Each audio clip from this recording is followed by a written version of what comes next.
আসসালামু আলাইকুম। বৈদ্যুতিক মোটর প্রধানত দুই প্রকার, এসি মোটর এবং ডিসি মোটর, যা বৈদ্যুতিক শক্তিকে যান্ত্রিক শক্তিতে রূপান্তরিত করে। কাজের ধরন ও গঠনের উপর ভিত্তি করে এগুলিকে আবার বিভিন্ন ভাগে ভাগ করা যায়, যেমন induction motor, synchronous motor, brushed ও ব্রাশলেস ডিসি মোটর এবং বিশেষ কাজের জন্য স্টেপার বা servo motor. 1. AC motor, alternating current বা এসি বিদ্যুৎ দ্বারা চালিত মোটর। এগুলি প্রধানত দুই প্রকার, ইন্ডাকশন মোটর, স্কুইরেল কেজ ও slip ring induction motor, synchronous motor, permanent magnet, reluctance ও hysteresis motor. 2. DC motor, direct current বা ডিসি বিদ্যুৎ দ্বারা চালিত মোটর।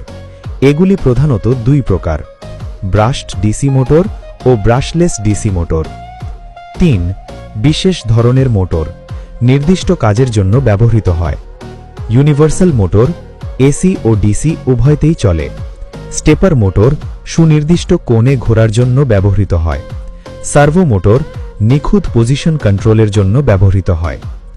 গঠন অনুযায়ী ডিসি মোটরকে পার্মানেন্ট ম্যাগনেট ও ইলেকট্রোম্যাগনেটিক মোটরেও ভাগ করা হয়। আজ এই পর্যন্ত।